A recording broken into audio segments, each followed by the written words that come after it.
Xodimlar sonini aniqlashda demak 5 ta usuldan foydalansa bo'ladi.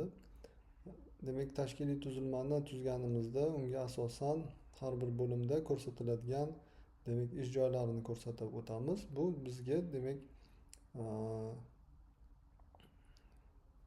shtat jadvalini tuzishda va nechta xodim kerak bo'lishini aniqlashda yordam beradi.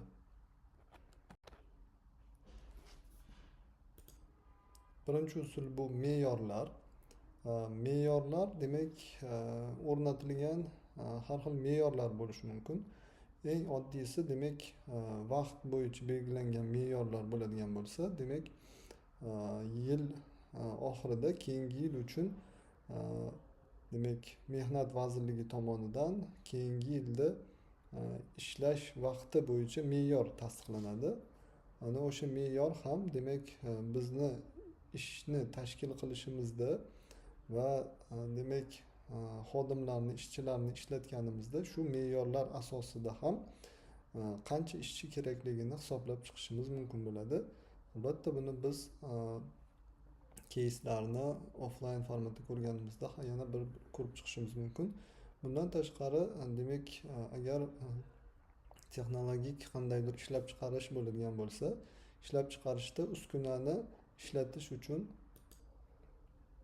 qancha xodim kerakligi, qancha ishchi kerakligi uni demak pasportida yozilgan bo'lishi mumkin bo'ladi va o'sha me'yorlarga asosan biz ish joylarini ochib, xodimlarni, ishchilarni ishga qabul qilib, uni ishlatishimiz mumkin bo'ladi. Me'yorlar demak tasdiqlangan bo'ladi. Demak sohalar bo'yicha tasdiqlangan bo'lishi mumkin va vaqt bo'yicha. Shu me'yorlar asosida demak me'yorlardan chiqib ketmaslik uchun, me'yorlar doirasida ishlatishimiz uchun demak bizga o'sha xodimlar soni o'sha joydan kelib chiqishi mumkin bo'ladi. Keyingisi yuklamalarni hisoblash orqali bu qanday yuz beradi? Demak biz vaqt ajratib ijod xodimlar demak xodimlarni qilayotgan ishini xronometraj qilishimiz mumkin. Bu degani demak vaqt mobaynida xodimga yoki ishchiga belgilangan vazifalar va ishlarni qancha vaqt sarflayotganini hisoblab chiqamiz va buni bir necha kun davomida har xil holatlarda o'sha kamchiliklarni, xatolarni chetlab o'tish uchun buni ko'proq kunda hisoblab chiqishga to'g'ri keladi va o'sha yuklamalarni demak biz yuklamalar asosida o'rtachasini topgan holatda demak bitta xodim o'sha ma'lum vaqtda qancha ishni bajarayotganini hisoblab chiqib, uni demak yuqorida aytganimizdek vaqt normasiga taqsimlagan holatda demak misol uchun bizda haftalik 40 soatdan oshib ketmasligi kerak bo'lgani uchun shu ishni bajarishga qancha vaqt sarflaydi va demak Mehnat vazirligi tomonidan belgilangan vaqt me'yorlariga qo'ygan holatda odam sonini, demak ish joylari sonini hisoblab chiqishimiz mumkin bo'ladi. Bu juda vaqt talab qiladigan, resurs talab qiladigan usul, lekin aniqlik darajasi yuqori bo'ladi. Agar bizda resurslar kamroq bo'ladigan bo'lsa, biz benchmarklarni o'rganishimiz mumkin. Bu degani xuddi shu bizni sohamizda ishlayotgan boshqa kompaniyalarni shu faoliyatda qancha xodimlar bilan ishlayotganini solishtirishimiz mumkin. Agar bu ma'lumotlarni biz to'play oladigan bo'lsak, ularni ishlab chiqarish yoki kompaniyalarni hajmi, ko'rsatayotgan xizmati, ularning katta kichikligidan kelib chiqib, demak o'sha sohada, o'sha yo'nalishda qancha ishchilarni saqlab turgani, qancha ishchilar bilan ishlayotganini bilib turib, o'zimizda ham ularga nisbatan demak bir asoslangan ish joylarining sonini, xodimlar sonini aniqlab olishimiz mumkin. Bu birinchi, ikkinchi usulga nisbatan demak xarajatlari kamroq, vaqt kamroq talab qilinadigan usul hisoblanadi. Keyingi usul demak rahbarlar fikridan kelib chiqib ham o'rnatish mumkin. Agar demak biz kompaniyani endi yaratgan bo'lsak, endi ish boshlayotgan bo'lsak, demak u yerga qo'yilgan top menejerlarni fikri bilan bo'lishgan holatda ularning fikridan kelib chiqib talab qilinayotgan xodimlar sonini ham belgilash mumkin. Bu ikki demak holatda yuz beradi. Ikkita jarayonga bo'lib olishimiz kerak. Birinchi jarayonda rahbarlarni fikridan kelib chiqqan holda shu xodimlar sonini belgilab olamiz va keyinchalik boya aytib o'tganimizdek yuklamalarni hisoblagan holatda ish ketishiga qarab, demak xodimlarni qanchalik darajada yuklamasi og'ir va yengilligiga qarab bularni demak qayta ko'rib chiqqan holatda buni kamaytirib ko'paytirishimiz mumkin bo'ladi. Ikkinchi jarayonda demak biz birinchi holatda bergan miqdorimizni vaqt o'tgandan keyin tahlillarga qarab uni to'g'irlashimiz mumkin bo'ladi. Bu ham juda subyektiv usul hisoblanadi, lekin bir xil holatlarda boshlanishiga ishlatish mumkin. Beshinchi usul bu biznes ko'rsatkichlar. Demak, korxona bo'limi boya tashkiliy tuzilmalarda ko'rib chiqqan qandaydir bo'linmalarimiz bo'lsa yoki zavod yoki sotuvdagi bo'ladigan bo'lsa bizni demak do'konlarimizda biznes ko'rsatkichlarini ham asosan qo'yishimiz mumkin. Demak, o'sha bo'linma qanchalik bizga demak daromad olib kelyapti, kompaniyaga qanday hissasini qo'shyapti, qay darajada. Albatta yuqori miqdorda daromad olib kelayotgan bo'linmalarda, demak biznes ko'rsatkichlari yuqori bo'lgan bo'linmalarda demak biz ularga mehnat resurslarini ko'paytirib berishimiz mumkin bo'ladi. To'g'ri, bu holda me'yorlardan oshig'ini emas. Demak, ular talab qilayotgan miqdorni ko'rib chiqib berishimiz mumkin bo'ladi. Bunda demak ular qolganlarga nisbatan biznes ko'rsatkichi yuqori bo'lgani uchun ham bu holatga yurishimiz mumkin. Lekin biznes ko'rsatkichlari kichik bo'lgan, demak daromadliligi, rentabelligi past bo'lgan bo'linmalarimizda bularni talab qilayotgan demak miqdorlarni, xodimlar miqdorini oshirish miqdorlarini chuqurroq o'rganishimizga to'g'ri keladi. Chunki bularda har bir ish joylarini ochish qo'shimcha xarajatlarga olib keladi. Bularni biznes ko'rsatkichlari yanada tushib ketishiga olib kelishi mumkin. Shuning uchun ularni chuqurroq o'rganib, demak nimaga buncha yana qo'shimcha demak ish joylari kerakligini isbotlashga to'g'ri keladi.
Xodimlar sonini nazorat qilish yuqorida aytib o'tganimizdek HR asosiy vazifalaridan. Bu ko'rsatib o'tgan uslublarimiz demak HR doimiy qilish kerak bo'lgan vazifalardan hisoblanadi. Xodimlarni sonini demak nazorat qilish va ularni optimal darajada olib borish, demak HR bu ishni tizimli tashkil qilish kerak bo'ladi. Negaki bu narsa doim dolzarb mavzu, xarajatlarni oshib ketmasligi, demak xodimlarni saqlashga ketadigan xarajatlarni optimal bo'lishi, demak xodimlar sonini doim nazorat qilishga to'g'ri keladi va bu demak HR korxonani katta kichikligidan kelib chiqib bu yo'nalishga e'tibor berish kerak va bu vazifalarni bir demak HR yo'nalishidagi menejerga yuklash kerak bo'ladi. Va bu boyagi aytib o'tgan usullarimizni doimiy qay holatda qulay bo'ladigan bo'lsa o'sha usullardan foydalangan holatda demak bu masalani ham doim tahlil qilib nazoratni olib borishimiz kerak bo'ladi.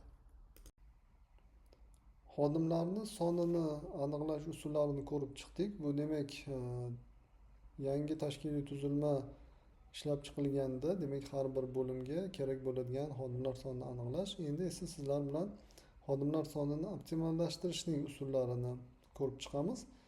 Optimallashtirish deganda nafaqat xodimlar sonini qisqartirish, balki demak bizga yangi bir ochilishi kerak bo'lgan ish joylari, yangi xodimlarni qabul qiladigan bo'lsak, demak ish joylarini yoki shtat birliklarini ochishimiz kerak bo'ladigan bo'lsa, demak bor shtat birliklari asosida ularni optimallashtirishga erishgan holatda umumiy xarajatni oshirmagan holatda ham yangi ish joylarini ochish demak xodimlar sonini optimallashtirishga ham mos keladi va o'z-o'zidan demak xodimlar sonini qisqartirish ham xodimlar sonini optimallashtirishga olib keladi. Xo'p, birinchi usullardan biri demak biznes jarayonlarini optimallashtirish. Demak biz yuqorida ko'rib o'tgan tashkiliy tuzilmani biznes jarayonlar asosida tashkil qilsak, bizni shu kompaniyaning demak tashkiliy tuzilmasi to'g'ri ishlaydi deb aytib o'tdik. Demak biznes jarayonlarida qaysidir jarayonlar ishlamasligi yoki u bizni texnologik jihatdan o'zgargani yoki o'sha biznes jarayonni qisqartirish orqali demak biz to'g'ridan to'g'ri tashkiliy tuzilmada bu bilan xizmat ko'rsatayotgan, bu jarayonda ishlayotgan xodimlarni ham qisqartirishimiz mumkin bo'ladi. Demak to'g'ridan to'g'ri biznes jarayonlar ko'payishi, kamayishi yoki mana buni aytib o'tamiz, ularni avtomatlashtirish ham demak biznes jarayonlaridagi ishtirok etayotgan xodimlar sonini o'z-o'zidan qisqarishiga olib keladi. Keyingisi bu boshqaruv darajalar sonini kamaytirish. Buni qanday tushunish mumkin?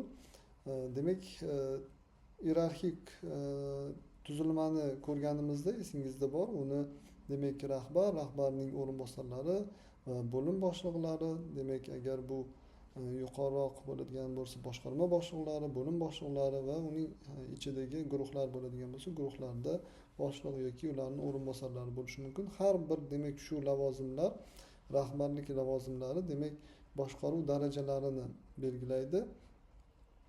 Demak qancha boshqaruv darajalari yuqori bo'ladigan bo'lsa, demak bu ishdagi faoliyatga ham ta'sir ko'rsatadi.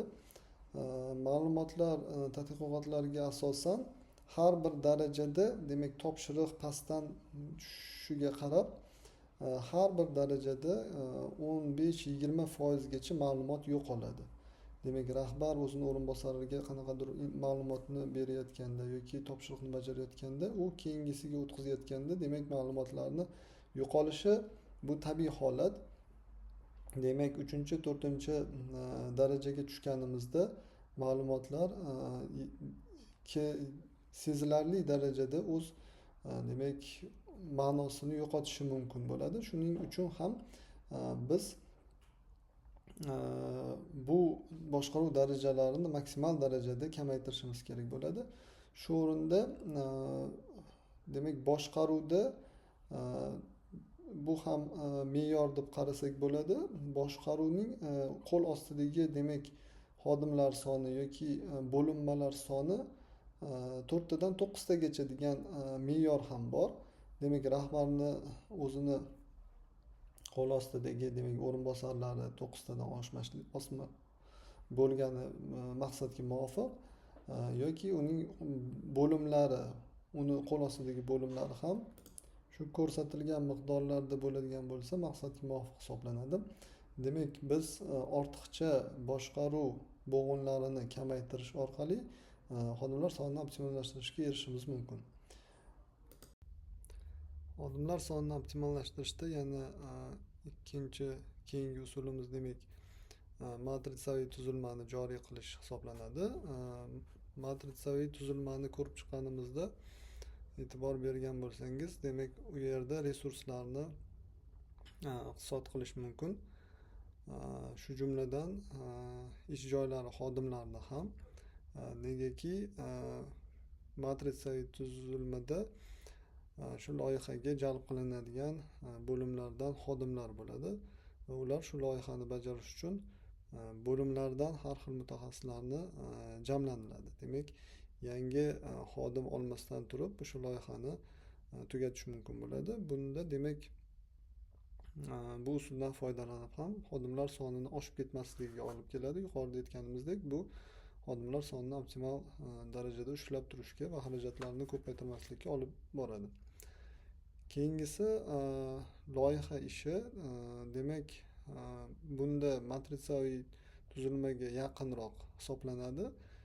Bunda demak tashkiliy tuzilmani jamoaviy formasida tuzadigan bo'lsak, shu loyihani tugatish uchun demak kerakli mutaxassislar kerakli bo'linmalardan olingan holatda ularni demak butkul ajratib olish ham mumkin shu loyiha faoliyati davomida yoki vaqtinchalik ularni jalb qilish mumkin bo'ladi. Demak, bunga ham loyihalarni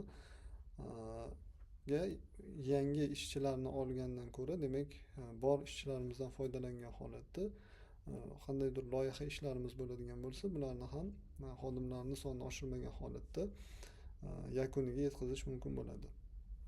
Yana bir usullarimizdan biri bu outsourcega berish hisoblanadi. Demak, bu virtual yoki boyagi tarmoqli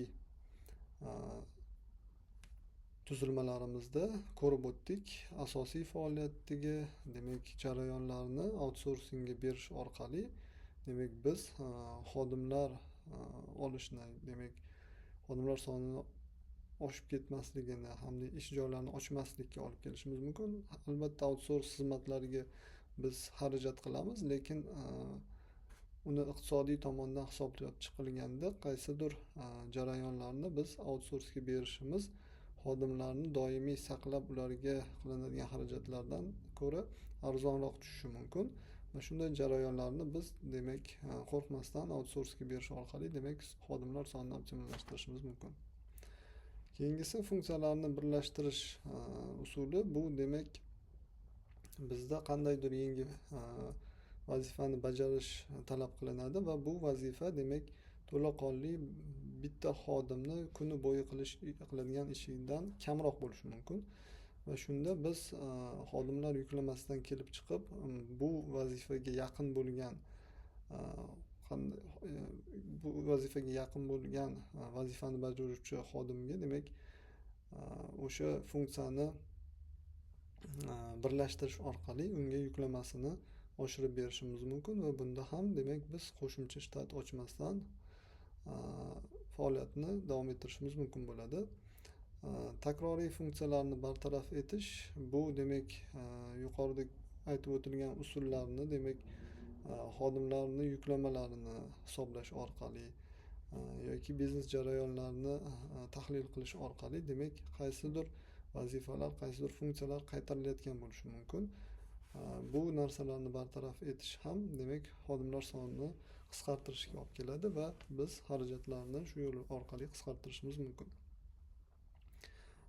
Jarayonlarni avtomatlashtirish bu boya aytib o'tganimizdek biznes jarayonlarini demak qaysidir qismi yoki to'laqonli avtomatlashtirilgandan keyin demak xodimlar yuklamasi o'z-o'zidan kamayadi va bunda demak xodimlar soni qisqarishi natijasiga erishiladi.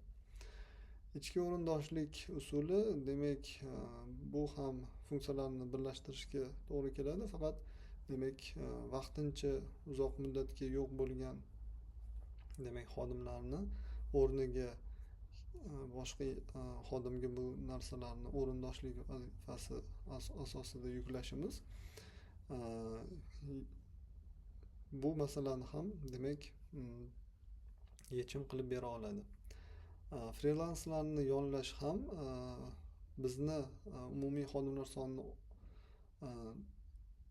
oshirsa ham, agar frilansni biz ham xodim sifatida ko'radigan bo'lsak ham, o'zi uni xodim sifatida ko'rishimiz ham qiyin, lekin xodim sifatida ko'radigan bo'lsak ham xarajatlarimiz nisbatan arzon bo'lishi mumkin. Chunki frilanslar demak uyda turib ishlashi, ularga belgilangan alohida imkoniyatlar demak bizni xodimlarni saqlash xarajatlarini demak kamaytirishga olib keladi. Bu har bir usul demak xodimlar sonini optimallashtirish, xodimlar sonini belgilashga o'xshab HRning asosiy faoliyati hisoblanadi. U faoliyatda demak HR doimiy ravishda bu narsalarni nazorat qilib, demak o'rganib va tahlil qilgan holatda demak o'z fikr mulohazalarini demak rahbariyatga berib, rejalarni amalga oshirish, xodimlarga belgilangan xarajatlarni oshib ketmasligiga yoki oshadigan bo'lsa ham demak ularni farovonligiga qaratish, demak oyliklarni oshirish, qo'shimcha demak imtiyozlar belgilashga yo'naltirish mumkin bo'ladi. Bunda demak biz hisob qilib qolgan xarajat summalari xodimlarni moliyaviy barqarorligini ta'minlashga yo'naltirishimiz mumkin. Demak har xil holatlar bo'lishi mumkin. Rahbariyat tomonidan moliyaviy holatdan kelib chiqib moliyaviy imkoniyat ajratilmaganda demak biz bu yo'llarni natijasida xodimlarni o'sha to'lanadigan ish haqqini oshirilishiga yoki imtiyozlar belgilashiga qo'shimcha mablag'larni shakllantirishimiz mumkin. Yuqorida aytib o'tganimizdek, optimallashtirish faqatgina qisqartirish emas, demak bizda biznes rivojlanishi orqali demak ish joylari o'sadi va bu o'sishni demak ichki imkoniyatlardan, ichki resurslardan foydalangan holatda tashkil qilishimiz ham xodimlar sonini optimallashtirish deb tushunishimiz mumkin. Bunda xarajatlar sezilarli darajada emas, demak nisbatan oshgan bo'lishi mumkin, lekin yangi ish joylari, yangi shtatlarni ochgandan ko'ra juda qulay hisoblaniladi.